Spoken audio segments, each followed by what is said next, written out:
Hello student, तो आज हम लोग जानेंगे सेमेस्टर 2 का सब्जेक्ट सिलेक्शन कैसे करना है। सेमेस्टर 2 में क्या क्या पढ़ना है। जैसा कि आप लोगों ने पढ़ा था सेमेस्टर 1 में MJ1, लेकिन यहाँ पे पढ़ना है आपको 2 और 3। फिर माइनर में पढ़ा था आपने माइनर 1A, यहाँ पे माइनर 2 पढ़ना है। MDC1, MDC2, सेक पेपर 2, C2 और जो VAC है ये सब्जेक्ट सेमेस्टर 2 में नहीं पढ़ना है, क्योंकि 2 नहीं पढ़ना है। भैक्स इसके जगह पर यहाँ पर एक मेजर पेपर है उसको बढ़ा दिया गया है। तो अब जैसे ही आगे जाएंगे आपका मेजर पेपर बढ़ते ही जाएगा। जैसे सेमेस्टर 2 में 2 MJ पेपर आया, सेमेस्टर 3 में 3 आएगा। उसी तरह हम आपको दिखाते हैं सेमेस्टर 5 का रिजल्ट, उसमें मेजर पेपर कितना है। देखिए यह है सेमेस्टर 5 का रिज़ल्ट। इसमें देखिए मेजर पेपर 9, 10, 11 और जब आप सेमेस्टर 6 में जाएंगे तो मेजर पेपर एक और बढ़ जाएगा। लेकिन माइनर पेपर, ये जो माइनर पेपर है वो आपका 8 तक रहेगा, 8 सेमेस्टर तक। तो माइनर पेपर जो है, माइनर पेपर सेलेक्ट करने का 2 ही ऑप्शन मिलता है, एक सेमेस्टर 1 में, एक सेमेस्टर 2 में।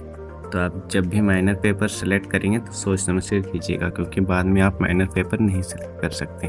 वही माइनर पेपर आपका चलेगा जो सेमेस्टर 1 में आप सेलेक्ट किए थे और सेमेस्टर 2 में।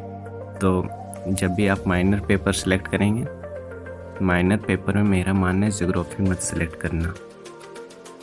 ये गलती सबसे ज़्यादा स्टूडेंट करते हैं, माइनर पेपर में ज्योग्राफी रख लेते हैं, कुछ समझ में नहीं आती।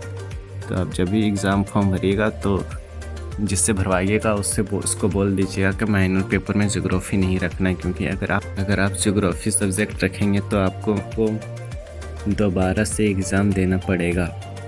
उसका एक अलग सा एग्ज़ाम होता है प्रैक्टिकल का। अब सारा एग्ज़ाम ख़त्म होने के बाद उसका वो एग्ज़ाम होता है ज्योग्राफी पेपर का, तो आपको फिर से वो देना पड़ेगा। इसलिए मेरा मानना है कि अगर आपको ज्योग्राफी पसंद है तो आप रख सकते हैं, अगर नहीं पसंद है तो आप मत रखिए, तो बार फालतू में झंझट होगा। तो माइनर पेपर आप देख के समझ लीजिएगा। और MDC पेपर माइनर पेपर और मेजर पेपर दोनों से अलग चूज़ करना, और जो आप सेमेस्टर 1 में लिए थे उसको सेमेस्टर 2 में नहीं लेना है, उससे अलग लेना है। तो जैसे कि माइनर पेपर में आप ले लिए इकोनॉमिक्स, तो यहाँ पे हिस्ट्री ले लीजिए सेमेस्टर 2 में।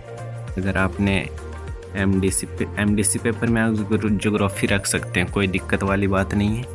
MDC पेपर में आप ज्योग्राफी रख सकते हैं, क्योंकि आपको आगे जाके MDC पेपर नहीं पढ़ना है, वो आपका हट जाएगा। जैसे जैसे आप सेमेस्टर क्रॉस करेंगे आपका सब्जेक्ट घटता जाएगा।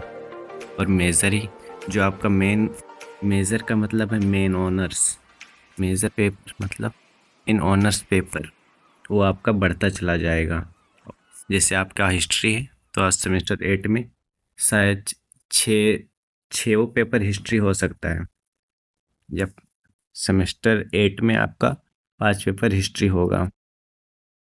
और सेक पेपर, ये जो आपको चूज़ करना है, ये सब तीनों जो सेमेस्टर 1 में रखे थे आप उसको सेमेस्टर 2 में नहीं रख सकते, आपको अलग सब्जेक्ट सेमेस्टर 2 में चूज़ करना पड़ेगा, डिफरेंट। और G1 और AEC2 का सिस्टम ये है कि सेमेस्टर 1 में AEC1 और सेमेस्टर 2 AEC2। तो आप हिंदी लिए होंगे तो सेमेस्टर 2 में आपको इंग्लिश लेना पड़ेगा, अगर सेमेस्टर 1 में आप इंग्लिश लिए होंगे तो सेमेस्टर 2 में आपको हिंदी लेना पड़ेगा। तो यही है AC2 का। और VSC2 आपका यहीं ख़त्म हो जाता है और आगे चल के पढ़ना हो सकता है सेमेस्टर 3 में। तो देखिए, वरना क्योंकि अगर आपको वीडियो थोड़ा भी अच्छा लग रहा है तो हमारे चैनल को सब्सक्राइब कर लीजिए, आपको आगे काम देगा। लेने की बात नहीं है। अगर आप सब्जेक्ट सिलेक्शन करने में आपको कोई दिक्कत आ रही तो कमेंट करके बताइएगा, हम आप अच्छा सब्जेक्ट चूज़ करके दे देंगे। जो भी स्टूडेंट अपना रिज़ल्ट डाउनलोड नहीं कर पाए हैं, आपको कमेंट बॉक्स पे पिन कर देंगे, आप वहां से डायरेक्ट डाउनलोड कर सकते हैं जाके। और जो आपका रियल वाला रिज़ल्ट है वो 3-4 महीने बाद आता है और वो आपको कॉलेज में मिलेगा।